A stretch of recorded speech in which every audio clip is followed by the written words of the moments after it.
For Inside Carolina, I'm Taylor Vippolis, and you're listening to this podcast, which is a part of the Inside Carolina Podcast Network. On today's episode, I'm joined by my fellow Carolina football lettermen, Mike Ingersoll and EJ Wilson, to talk about Carolina's win on Senior Day against FCS Wofford. Before we get started, though, I just wanted to say thank you for being here. Be sure you subscribe to Inside Carolina wherever you get your podcasts and on YouTube so you never miss out on any of the content the team at IC puts out. The support doesn't go unnoticed on this end. Speaking of support, we want to support the people that support us. So that's why I've got to mention our friends over at Johnny T-Shirt. When it comes to Carolina apparel, they have everything that you could possibly want. The T-shirts, the jerseys, the hats, you name it, they probably have it. It's great people and great customer service since it's locally owned and operated by alumni. If you're shopping for the Carolina fan in your life, don't be like me waiting till the last minute on the holidays to kind of get all your presents. So go over to johnnytshirt.com and get the Carolina fans something that they would really love this holiday season, or for yourself. You know, it's a big treat yourself on too. And don't forget Inside Carolina. Treat yourself. Exactly. And don't forget Inside Carolina premium subscribers get 10% off their orders. All right. As always, it's Mike Ingersoll and EJ Wilson. Carolina, guys, wins on Senior Day, beating Wofford 34-14. It was a game, a pretty forgettable game for the most part in terms of kind of what you kind of expect going up against an FCS level team. But the Tar Heels, they do improve to 6-5 on the season and 6-1 at Kenan Stadium, becoming bowl eligible in the process. Mike, let's get started with you. What were your biggest takeaways? I said this off air, but I've always liked British Brooks, man. I've always thought that kid could play. And he had a pretty good game on Saturday. There were also some things that confirmed some fears that I had. And that fear is that I don't know that our guys have the tools in their toolkit necessary to pick up twists, which would be the same tools necessary to stop inside moves at the tackle spot. There was too much pressure. There wasn't a lot of pressure. Drake and Jacoby both had pretty decent pockets to throw with and to work with on the afternoon, but there were a few times where there were folks in their faces and there didn't need to be. And it was kind of just more of the same. It wasn't so much getting beat in your one-on-one assignment thing as it was not understanding the proper way to set under the circumstances. And I don't know that that's a player lapse anymore. I think it's just a schematic thing. It's just the way the schemes are being drawn up and the way the blocking schemes are being taught. And that system has worked for whoever's teaching it, I'm sure, for many, many eons in college football. They've made a lot more money doing it than I will ever make as a college football coach. So it works. It's just not working for us right now. So that's my takeaway. You know, we've some guys that needed to have good games that I was hoping would have good games, have the opportunity to have a good game, like a British Brooks and a Jacoby Criswell came out and they played well. Guys that deserve it and deserve the opportunity to have a good game and to show out, they did it. And then there were also some things along the offensive line, which, the same offensive line that we've been rolling with all year long was making mistakes against an FCS team that they shouldn't be making, but also did a lot of really good things in the running game that we'll get into. But they did a lot of really good things, had a lot of movement at the point of attack and did a really good job on the second level. So on the whole, it was a good day, which is what you would expect from a 1-9 Wofford team or whatever their record was, particularly a 1-9 FCS team. But, it was a good tune-up game. And hopefully day after Thanksgiving, the tryptophan isn't setting in too hard. And, we come out and I hate to say this, but shock the world against NC State. You got to be kidding me. Mm-hmm. Yeah, I think going back to the problems kind of along the offensive line that we've seen all season, that's why I've never really subscribed to Carolina doesn't have the talent to be a successful team or a good team, where I get that people think that the talent level is going to increase with the way Mac Brown has recruited, but it's the same point where I've kind of been making. You can't tell me that Florida State has significantly more talent, Georgia Tech has more talent, Virginia Tech has more talent, where we're seeing the same way players get beat over and over. And then, like you mentioned, when it happens against an FCS level Wofford team, it's kind of glaring. Red flags should start popping up that something is amiss with whatever the process is when you're trying to teach people, because Wofford doesn't have one person on the defensive side of the ball. I don't think that would get even an offer or a look from Carolina. So I think that is worrying when you do have those continued problems like that. But EJ, what about you? What were your biggest takeaways? My biggest takeaways is that we are not very good in situational football, whether it be third and short, fourth down situations. Otherwise, this is a very uneventful game, and I was kind of as I was watching, I was like, it's going to be kind of tough to get some takeaways from this. I mean, no disrespect to Wofford, but I mean, I don't think the level of competition is what we're used to playing with. So I really expected us to go out there and dominate, but I'm really kind of worried about how we played situational football out there. There are a lot of times. Where I thought we should have been off the field and given our offense, given the young guys, Drake May, Criswell, giving those guys some more time to get some more drives out there. Second takeaway, if your quarterback can run the ball, that probably increases your chance to beat us by 25%. Again, no disrespect to Wofford, but I mean, as everyone knew before going into this game, there was a big talent discrepancy between the 1-9 Wofford team and the 5-5 Carolina team.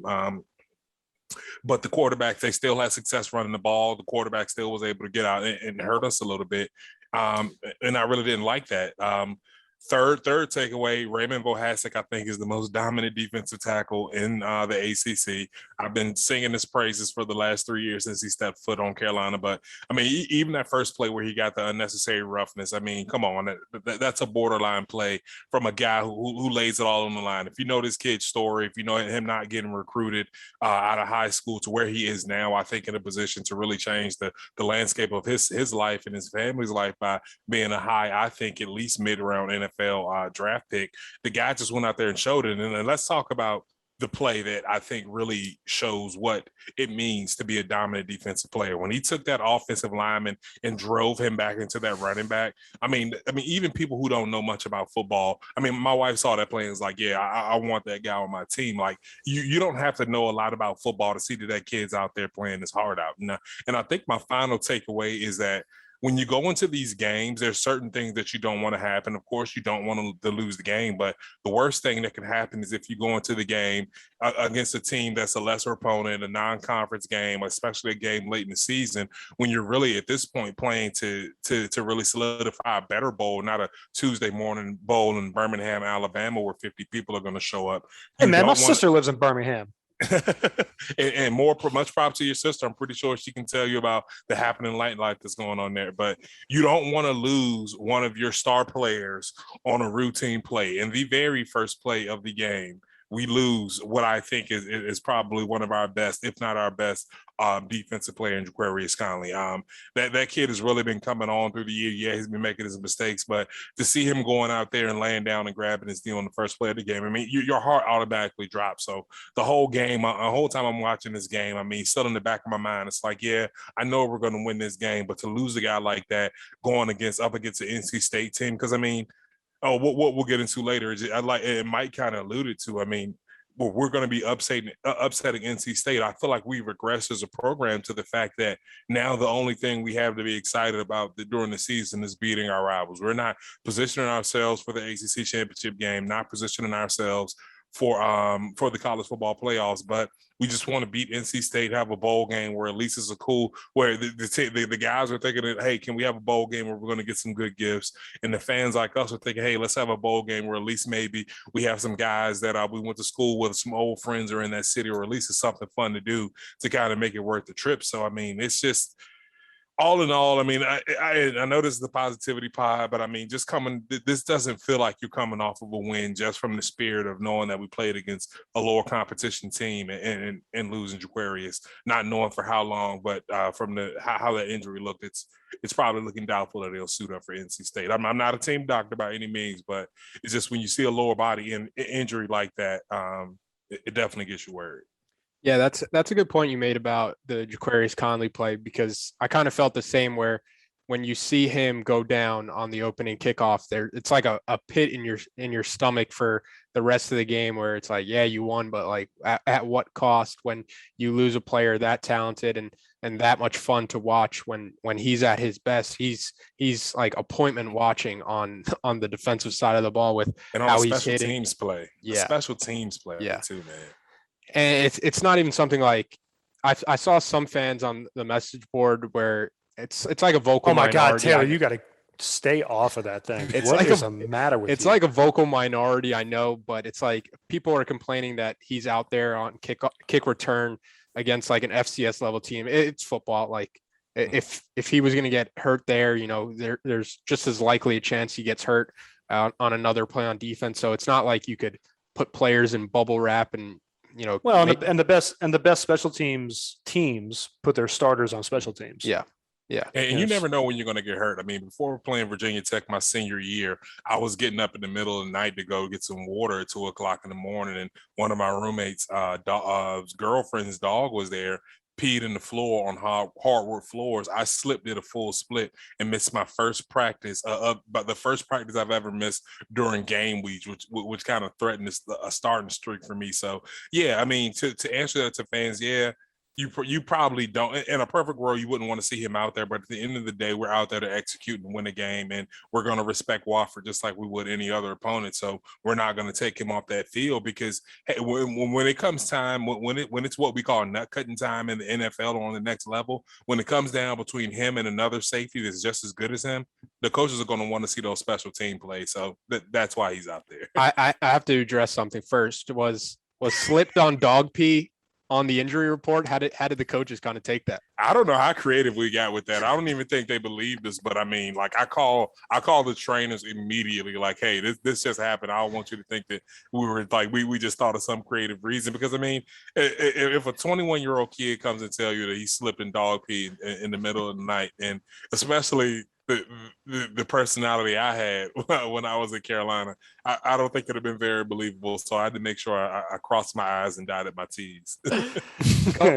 Cross the I's and dot the T's. That's right. Oh yeah. Going back to the Jaquarius Conley injury, EJ, when you look at the defense, how big of a loss do you think that will be for the UNC defense against State and in the bowl game? Because Inside Carolina has kind of already reported that the sources are saying that Conley is going to miss the remainder of the year. It's definitely a tough blow. I mean, definitely from the energy that he has out there. As far as from a responsibility play-to-play thing, I do think with Cam Kelly and Gio Biggers, I do think that we can kind of cover up for him. Of course, as we said all year, he's probably our most dynamic player, the player that looks most like an NFL player, like a top elite type of guy that will play in the SEC. That kind of fits the pass the look test. Basically, he's that guy on our defense, and I do think we're going to miss him. We're going to miss his attitude, especially going up against an NC State team who really has a position or was in a position to do something special. And I mean, and we've had their number the last couple of years, so these guys are going to be ready to play. It's going to be a physical game. Records can go out of the window, so I do think we're going to miss him from an attitude standpoint. But I'm very confident with the way that Cam Kelly's been playing, with the way Gio Biggers been playing, that we'll have everything buttoned up for as well as we can have it buttoned up. Yeah, for the most part, I guess I forgot to give my takeaways too, and this kind of leads into the next question I had. This felt like a team that was going up against an FCS team that knew they were going up an FCS team, and it felt like a team that was kind of going through the motions. Like the biggest thing to watch from that game was the post Sam Howell error for Carolina football with in terms of the quarterback between Jacoby Criswell and Drake May. I think both of them had plays that they probably wish they had back, but both of them showed a lot of positive signs. So Mike, when you're looking at this game, UNC gets a head start on next year trying to identify their future quarterback. What did you think of their play? I thought they both had good games, considering it's the first real action either of them has seen all season long. And the one thing I will say is I came out of this not knowing who the guy is going to be next year. Now, there's going to be a competition in camp. There's going to be a competition in the offseason. Both those guys know it. And they're going to, there's going to be some feelings hurt at the end of it because they can both play. They're both good players. And I will say that, fans need to rest assured that you've got two quarterbacks in that room right now. You could flip a coin And if either one of them, it doesn't matter which one's starting, you've got a chance to win with the guy that's throwing the ball. Jacoby is a guy decorated out of high school, was passed over by some of the schools that he wanted to go to. Carolina wanted him. Carolina stuck with him through recruiting. He stuck with us through recruiting. He came here, and he's obviously been sitting behind Sam, but he was Gatorade Player of the Year in high school, Mr. Football in the state of Arkansas, I think he was too. And when Sam Pittman got that job at Arkansas and came calling, Jacoby stayed with us instead of going to Arkansas, which is where he really wanted to be. He stayed with us, which I thought meant a lot. It showed you a lot about who he is from a character standpoint. And some of the things he did in the game in terms of his mobility, his ability to throw on the run, working through his progressions, making the right read, and throwing very catchable footballs all looked really good. So Jacoby, I think he is a viable candidate for that starting job next year. And I know in his mind, it's his job. He's been here longer than Drake. It's his job in his mind. I'm excited to see how he competes. The flip side is Drake May. His dad, the first freshman to ever start at quarterback for Carolina, is his brother, right? I mean, star basketball player here. I mean, the May bloodline in Chapel Hill. Yeah, his mom. Yeah. The May bloodline in Chapel Hill runs real deep and real thick. So he's expecting to be that guy coming in next year. He's expecting to go in. He's expecting to into the offseason. He's probably expecting to win that quarterback job and win that competition. And he did a lot of things that made me think he probably could. He's a big kid, 6'5", 220. He looks real comfortable and calm in the pocket. He's like a Justin Herbert type. He's real big, real lanky, but his feet they move, but they're quiet. There's not herky jerky. He doesn't look erratic. He just looks very comfortable back there, real smooth back there. And he's another one, just like Jacoby, throws a real catchable football. And clearly knows the offense. I mean, he for a guy who probably isn't getting a ton of reps in practice, knew enough of the offense to come out and execute some things and do well. And like you said, Taylor, he had some plays that you would like to have back, but for a guy who's basically not played all season long to come in and shepherd some drives there, I mean, he looked pretty good. So the reality is, and everybody knows this in the age of the transfer portal, is that one of these guys is probably going to be on the roster. Whoever wins the starting job is probably going to be on the roster next year and be our starter. And the other guy might not be here. And that's just the reality. Now, I don't know that to be true. I don't know what's in their minds. I don't know what they're thinking, but I do know that either of those guys can start at most schools.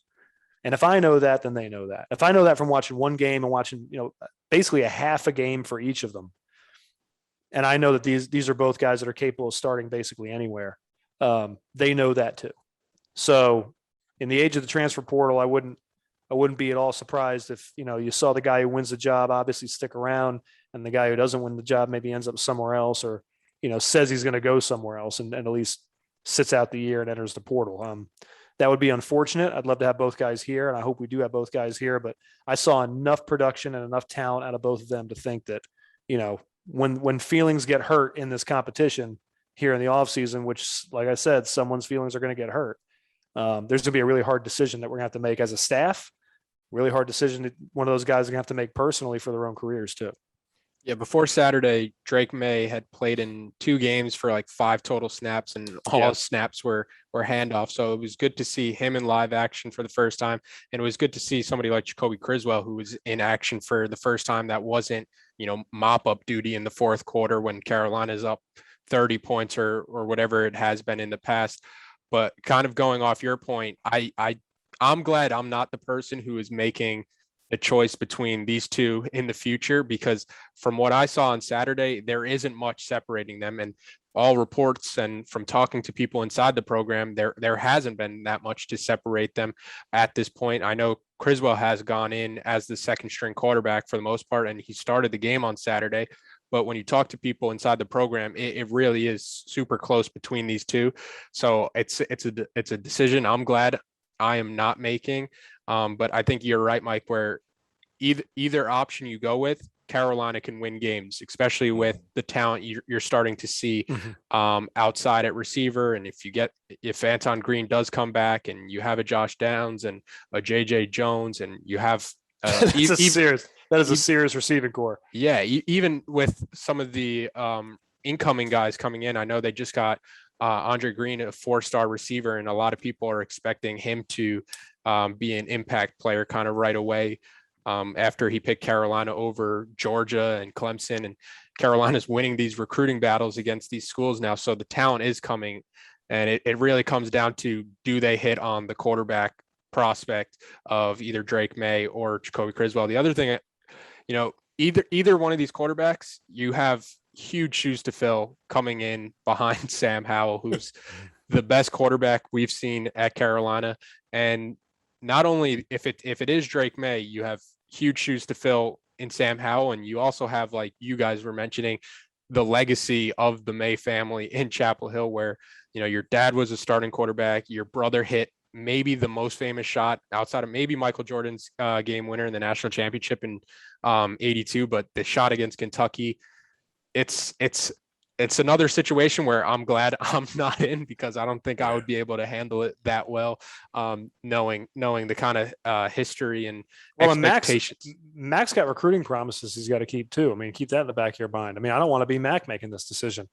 Yeah. I don't want to be Phil Longo. I mean, I don't want to beat these guys. I mean, it's if it comes down and those two aren't separated coming in to the beginning of the year. I mean, maybe they try and get cute and they have a dual quarterback thing until these guys separate themselves, right, and really sift themselves apart. I don't think that's going to work. I mean, I think I'm a firm believer in the old adage that if you have two quarterbacks, you have no quarterbacks. Mm-hmm. There's one guy, he's got to be the starter. You got to go with him. If they do happen to open the season with both guys on the roster, maybe it's because they got to keep recruiting promises, to a couple of them, to both of them. Maybe it's because they got to, they don't want one of them to enter the portal, because what if one of them gets hurt? They need the other as an insurance policy. Or maybe they really can't make up their mind because the competition was that close. I hope that's not the scenario that we end up with. But if it is, you have to trust the staff will, make the most of it and make it work, because, this is not next year is not taking a step back. It's not an option, because a step back from the season we're currently having is a non-bowl season. There is no step back at this point. I mean, this season was a step back, even with all the talent that we had coming back. This was a step back from where the trajectory was going. We can't take another step back, or then, I guess we'll just have to say that the brightest stars burn out the fastest, and ours burnt out last year. Mm-hmm. But yeah, we're gonna have to keep the trajectory going. So whatever they got to do to make that happen, if it's two quarterbacks, they better make it work. But if one guy starts to separate himself, they better hope they're right on him, because the other one might be gone. Yeah, I'm smiling so much when you mentioned the two quarterback system, because I think all Carolina fans kind of get like almost like a PTSD when you mention the two quarterback system, when they think back to, I think it was 2014, where it was Queese, and every like third series, Mitch Trubisky would come in. And Joe Daly. It did not work. Hold on a second. Joe Daly and Cam Sexton in 2006. Oh, that was before my time. Didn't work. Didn't work. Did not work. Two studs. Two studs. Joe Daly, starting quarterback as a freshman at Nebraska, set all kinds of records, came to Carolina. And he was number one dual threat quarterback in high school coming out of high school. Joe Daly was a player at quarterback. Cam Sexton, Florida State recruit. I mean, this is back old Bobby Bowden, Florida State, like good early 2000s Florida State. Turned down Florida State, came to Chapel Hill. He was a 5-star or 4-star recruit. They split time. And it was detrimental to both of their development. Yeah, there were no winners in that situation. Definitely not us. We only won 3 games that year. Yeah, the 2014 team wasn't much better. We did make it to a bowl game, but the rotation between Marquise and Mitch just never really worked, and it led to 2015. The coaching staff kind of just deciding, Queese is going to be our quarterback the whole time. And Mitch trusted that eventually his time was going to come, and it did. So it's crazy to see when you have two quarterbacks as talented as the two you mentioned, as talented as Marquise, and then Mitch Trubisky, who goes number 2 in the NFL draft, how even a 2 quarterback system didn't work there. So I think if you're a Carolina fan and somebody who's invested in the program, you'd rather them choose one and roll with one at this point. But EJ, did any of the young guys impress you on the side of the ball against Wofford? Because I think outside of the quarterbacks, the other thing people were kind of looking forward to was seeing more young talent and not seeing as much as the older guys when you can get a lead and you have more room to kind of experiment and try out some younger guys. I think it's really kind of the same cast of characters that we've really been seeing all year. The same group of guys I've really been impressed with. Miles Murphy. I happen to know one of the guys professionally that used to coach Miles, and every time I see him, I said, "This kid's going out there making himself more and more money every time he steps on the field." I mean, I think that the more that you watch him play, you see that he's picking up a lot of things that are in Ray's game, and I think that Ray Vahasic's game, and I think the most important part he's picking up is this nastiness and his mean streak. I mean, I saw Miles Murphy making plays down the field. When you see a big guy like that making plays down the field, I mean, it reminds me of another defensive tackle that wore single digit that played with us, Mr. Marvin Austin. I think that he has that kind of motor, so he impressed me. Mr. Hester in the middle there, he definitely impressed me as well. I definitely think that we have a good rotation of guys that are coming back next year. Kemon Rucker, I really think that he's going to be a force on the edge. I mean, once he really, if he can get someone to really start working and adding to our pass rush repertoire, to some of that natural ability, power, work ethic, tenacity that he has, I think he's going to be a really special player for us. Those guys really stood out as they always do. I mean, Cedric Gray, he struggled on a couple of plays, kind of got caught out in space a little bit, I think. But I definitely think that those were the guys that really stood out. I'm not worried about the younger guys that we have coming. I'm not worried about the talent level, but what I am worried about is still our ability to stop the run. I mean, you hear me kind of excited about these young guys that are in the middle, but yeah, these young guys that are playing now are going to be the same young guys that are going to be next year, minus one of the best linebackers we've had in the past few years, Mr. Jeremiah Gemmel, who's also going to be replaced by another capable linebacker, I feel like, in Power Echols, but he's just not Jeremiah Gemmel. I think that his learning curve is going to be a little bit shorter, and he's going to come along and be a player a little bit earlier, but that worries me. It worries me a lot, but because that learning curve is going to be there. Yeah, he's got to go through that learning curve. Even if it's shorter, he's still got to go through it. Exactly. And that's really me saying the learning curve is going to be shorter, as Mike could tell you, he's not really saying much for the inside linebacker because, I mean, when you think about it, and I hope no one takes this the wrong way, the further you move away from the ball, the less cerebral the game gets, but the more athletic you have to be. So you think about the guys in the middle of that field, like I was just thinking when Mike was talking, the quarterback position, you can't have two quarterbacks because there's more that comes to that than just starting position. There's a different responsibility.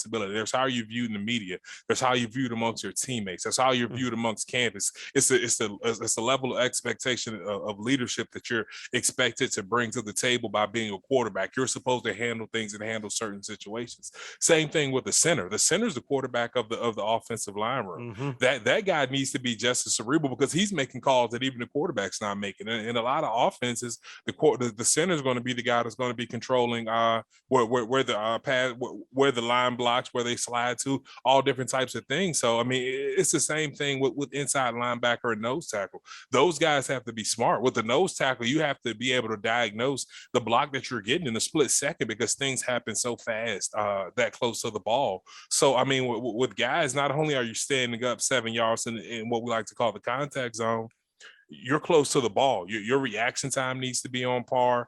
Your diagnosis of plays needs to be on par. You need to be able to not stick on block. You can't be catching block. So, it is a drastic learning curve. But because he's been able to play some, and because of his natural athletic ability, I think he's going to be able to overcome that. But until we can stop the run, nothing else matters. It doesn't matter what type of 4 or 5 star pass rusher we get on the outside, because if we can't stop the run, then we can't do all these things. I mean, over the last few weeks, we've been getting more pressure on the quarterback and been able to run some of these games and twists that we execute so well.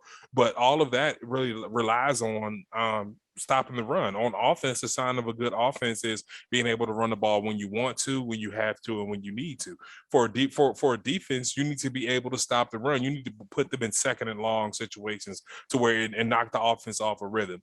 I always took pride as a defensive player knowing that we came into the game, hit them in the mouth, and knowing that they can't run their normal script of 25 of their first 25 plays because they're in third and long every situation because we've hit them in the mouth to stop the run. So I think that as as the casual listener, the casual fan might not understand that stopping the run is more than just an attitude thing. It really controls everything else that happens with the offense. I mean, down to a game plan level. If you can't run the ball, you can't execute your game plan unless you're one of those teams that has a big time quarterback and a big time wide receiver and can just go out there and throw the ball 50 times a game and be successful. But we don't have that type. I mean, we need to.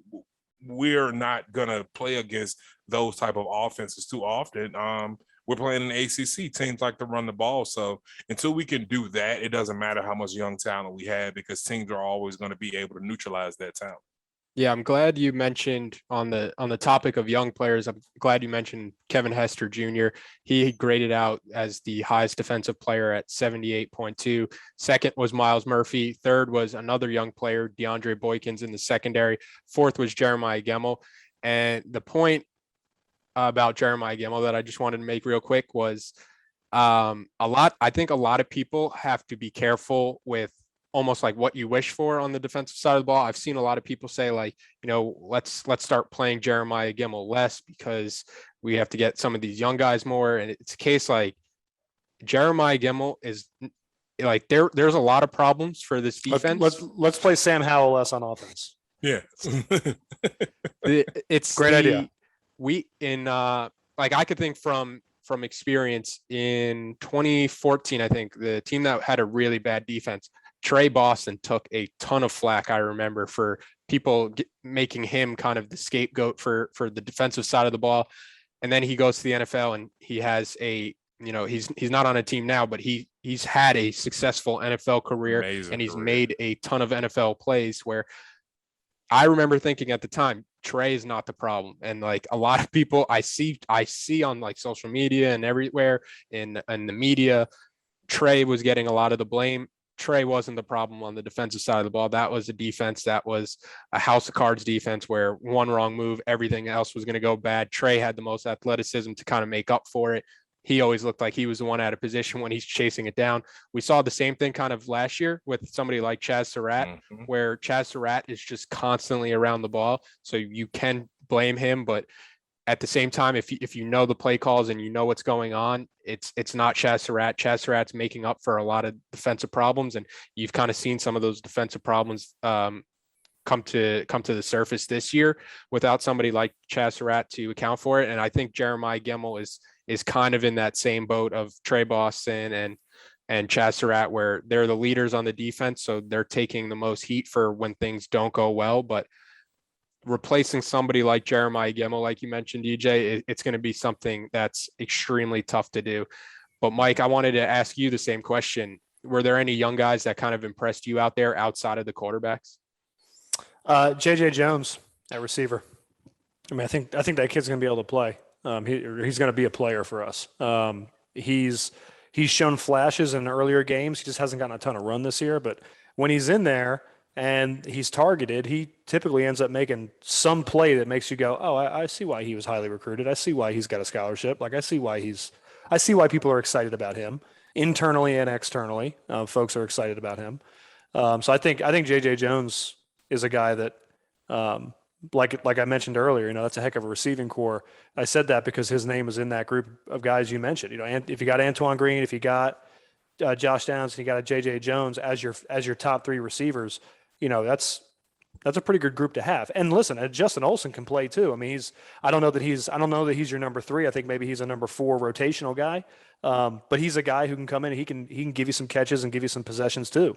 So that's a strong room, assuming you have, that four core guys coming back. But JJ Jones was a guy I was impressed with. Especially if you're breaking in a new quarterback, you don't want to go new quarterback, new receivers. If you have a new quarterback, you'd like an experienced wide receiver group. If you have a young wide receiver group, kind of like going into this year, you want an experienced quarterback like Sam Howell. So I think it does provide a pretty good balance. And I had the same note that JJ Jones was somebody who really impressed me.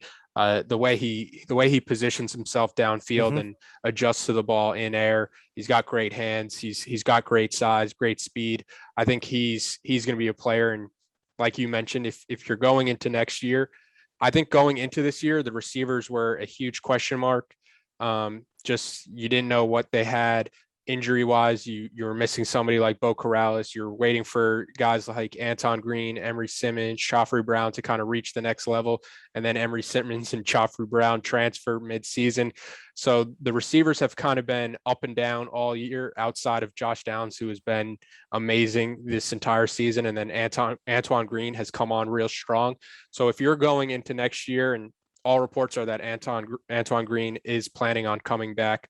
So if you're going into next year with Josh Downs, JJ Jones, and Antoine Green as your big three receivers, and then you have Andre Green, the freshman, coming in, you have Kobe Paysor, you have Justin Olson, who's proven what he could do recently.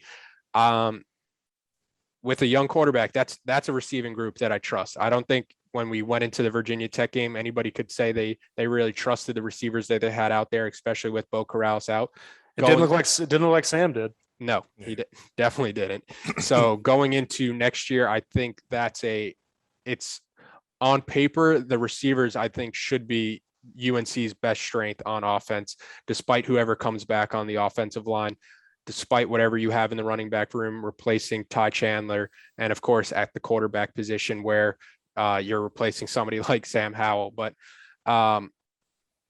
Mike, we kind of hit on this earlier with the offensive line, but as an offense, how worrying is it that they did only manage to put up 34 points against a 1-9 FCS team, including getting shut out in the fourth quarter where they had the one drive where they couldn't punch it in from 2nd and goal in the one? Because I was listening to the Day After podcast, and Buck made the comment that he kind of misses the Fedora days where against the FCS teams, you knew we were putting up 70, 80 points and setting all kinds of records when we were going up the Elons. And shout out to Taylor Heineke in the league. We played him when he was at ODU. We beat him 80-20, and now he's in the NFL balling out against the Panthers. But how worrying is it as an offense to only see them put up 34 points and have a Wofford team make them kind of look pretty pedestrian at times? It's more concerning that we gave up 14 than it is that we only scored 34. When I saw the final score, come out of 34-14, I couldn't believe it. And full disclosure, game was blacked out. I had to catch it after the fact. So I saw the game today. I didn't get to see it live yesterday. When I saw the final score, we had 14 given up. That was my concern. It wasn't so much, that we only scored 34 points. I would have liked to have obviously seen 52 on the board, or, a point dump on them on offense. But, we went into that game. Sam didn't play at all. We had 2 backup quarterbacks coming in really as a tryout phase. I mean, the first half was Jacoby, second half, for the most part, how it all worked out, it was a half a game went to Jacoby, half a game went to May, and that's how they played. Or that's how the offense rolled out there. I mean, and when you have that, and you've got a bunch of new guys playing, like JJ Jones getting significant snaps, British Brooks is back there running the ball, who again I thought did a fantastic job. The only real, everyday starters you had on that field were Antoine Green, Josh Downs, and your offensive line. But when you've got key player, when you got key positions, new guys rotating in. I think the coaches saw this as sort of a tryout game. So 34 points, given that this was essentially, an audition for a lot of these younger guys, sort of a cleanup game, a fundamentals game, get some of these younger players some game reps and help get them some of that exposure that they've been lacking all season long. The fact that this group could still put up 34 points, I think, spin zone here is actually way more of a positive than a negative. You wouldn't expect a backup quarterback with some backup receivers to come in a game, when we're talking about whether it's Jacoby or whether it's Drake May, to come in and put up 34 points. You wouldn't expect them to put up 21 points. And they did, they did. British Brooks ran the ball fantastically. I thought a lot of that was because he had massive gaps to run through. I thought the offensive line did a really good job in the run game. And the reason they were able to put up 34 points was because the offensive line, again, on the whole, did a really good job in pass protection, did a great job in the run. That run obviously set up the pass. It took a lot of pressure off those young quarterbacks, took a lot of pressure off those receivers, and let them sort of pitch and catch and do some good things Saturday for the folks, hearing this on Monday morning. But I think that the 34 points was more impressive than pedestrian, given the personnel that we had on the field, and really what this game was supposed to be, which again was more of an audition than anything else. Yeah, I guess I'm just more so thinking of that. The goal line stand, I think it scarred me. Yeah. It scarred That should, I mean, me. listen, with our offensive line, that's our starting offensive line. And if it's, or a combination of guys who have started X number of games and played God knows how many hundreds of snaps this season already, that absolutely should not happen. You've got to but you got a Drake May back there who hasn't played. It's his first action down there in a must-have situation. And, he's learning, but that should have never come down to that. It should have never come down to fourth down there on the goal line. With our offensive line, we should have been able to just open that thing up and score. But, that was a little frustrating, but take that goal line stuff, take that out of the equation. I thought everything else was as good or better than I expected to see, frankly. All right, concluding the podcast, we're ending it with say something nice. EJ, we're starting with you. What's your say something nice? Oh my gosh, it should be a lot easier.